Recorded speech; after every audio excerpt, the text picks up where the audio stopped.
अस्सलाम वालेकुम नाज़रीन, उम्मीद करता हूँ आप सब ठीक होंगे। आज का व्लॉग हम इस टॉपिक और इस तरह से आगाज़ करने वाले हैं कि इसकी पहली ही बात मायूसी वाली है, क्योंकि हम वो बातें आज आपको बताने वाले हैं जो शायद किसी यूट्यूबर ने आपको अभी तक नहीं बताई होगी। क्योंकि देखें, ईरान खुद भी अपना जो ईरान के हमले की तैयारी थी ट्रंप के जीतने के बाद, उसको जो है फ़िलहाल वक्ती तौर ख़त्म कर दिया।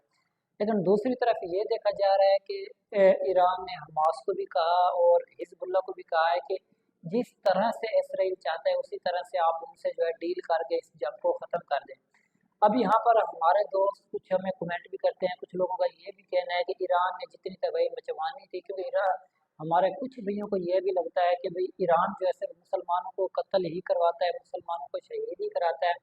तो कुछ भाइयों के कमेंट और कुछ भाइयों की कुछ ऐसी बातें हमारे सामने आई हैं जो ये कहते हैं कि भाई ईरान का यही मकसद था कि मुसलमान शहीद हो जाए, क्योंकि पहले दिन से ही ईरान जो है मुसलमानों को आगे करके उनको जंग के अंदर ऐसा ऐसा घसीटता जा रहा था। लेकिन दूसरी तरफ हमारे नज़रिए के मुताबिक या जो अब तक ईरान के अंदर की जो खबर है वो मैं आपको बताऊँ, ईरान ने ये ऐसा क्यों कहा और ईरान जो है ऐसा क्यों करने का कह रहा है कि भाई आप जो है अभी फिलहाल वक्ती तौर जंग को बंद कर दें और आप पीछे हट जाएं। चाहे हिजबुल्लाह की कुछ जगहों पर इसराइली फौज ने कब्जा किया हुआ है, तो इस सूरत में ईरान कहते हैं आप उस जगह को भी छोड़ के वापस हट जाओ।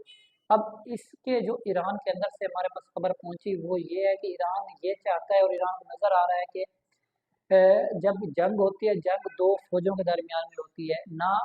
किसी भी कंट्री, किसी भी मुल्क की जो अवाम है वो इस जंग का हिस्सा नहीं होती।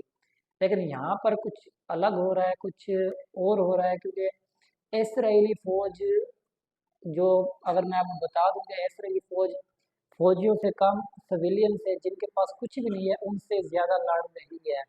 तो अब जो है इसराइल के जो इतने खतरनाक हमले ऐसे ऐसे बढ़ते जा रहे थे हिजबुल्लाह के अंदर या लेबनान के अंदर, उसको देखते हुए ईरान ने यह फैसला किया कि भाई जो है सिविलियन मारे जा रहे हैं और जो बेकसूर हैं, जिनका कोई कसूर नहीं है, वो मारे जा रहे हैं। इसीलिए जो है ईरान ने जो है हिजबुल्लाह को कहा कि भाई आप जो है फिलहाल जंग से पीछे हटें, ताकि जो है जो आम लोग हैं उनको थोड़ा सुकून मिल सके। क्योंकि इसराइल जो है कभी भी अब फौज के साथ नहीं लड़ता, ना ही इसराइल अमेरिका की इतनी जरूरत है कि वो फौज किसी भी इस्लामी फौज का मुकाबला कर सके, उसका सामना कर सके। तो इसलिए जो है वो फिर सिविलियन को निशाना बनाते हैं और सिविलियन को अपनी ढाल बनाकर आगे चलते हैं।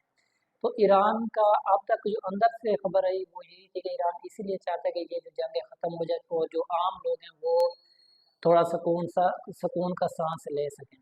दूसरी तरफ आपको बता दूं कि ईरान बहुत नरम पड़ गया है। ऐसे लगता है अगर आपको मैं ये कह दूं कि ईरान ने हार तस्लीम कर ली है, ये भी गलत नहीं होगा। अगर मैं आपको ये कह दूं कि ईरान ने हार तस्लीम करके आगे बड़ा कोई कदम उठाने वाला है, ये भी गलत नहीं होगा।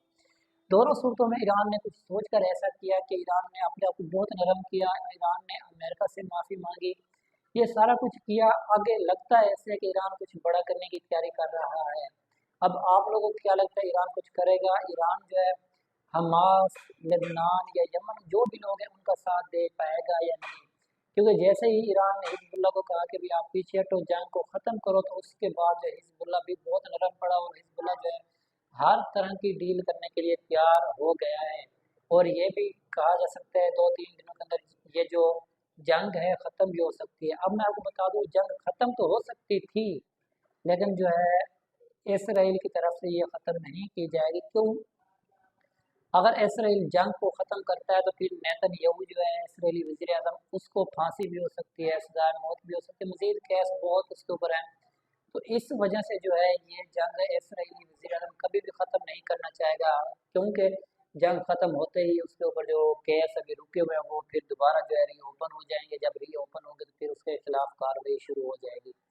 तो ये आज तक की बहुत बड़ी खबर थी। यहाँ अगर आपको मैं आखिर में ये बता दूं कि हमारे पास जिसकी जो अच्छी खबर आती है वो भी पहुँचाते हैं, जिसकी जो बुरी खबर आती है वो भी पहुँचाते हैं। तो इस सूरत में आप लोगों ने हमें गलत वो नहीं लेना, ठीक है? क्योंकि हमारा काम है आप तक खबर पहुँचाना, वो खबरें पहुँचाना जो आपको बड़े बड़े यूट्यूबर नहीं बताते। बड़े बड़े यूट्यूबर आपको झूठी खबरें देकर डॉलर कमाने के पीछे लगे हुए हैं। तो उम्मीद करता हूँ आपको मेरी बातें समझ आई होंगी। अगर समझ आ गई तो सब्सक्राइब लाजमी करें, हमारे यूट्यूब फैमिली का हिस्सा बना, ताकि आप तक मज़ीद अच्छी अच्छी वीडियो पहुँचती रहे। तब तक मुझे इजाज़त दें, मिलेंगे कुछ वक्त के अंदर बड़ी खबर लेकर। तब तक इजाज़त दें, अल्लाह हाफिज़।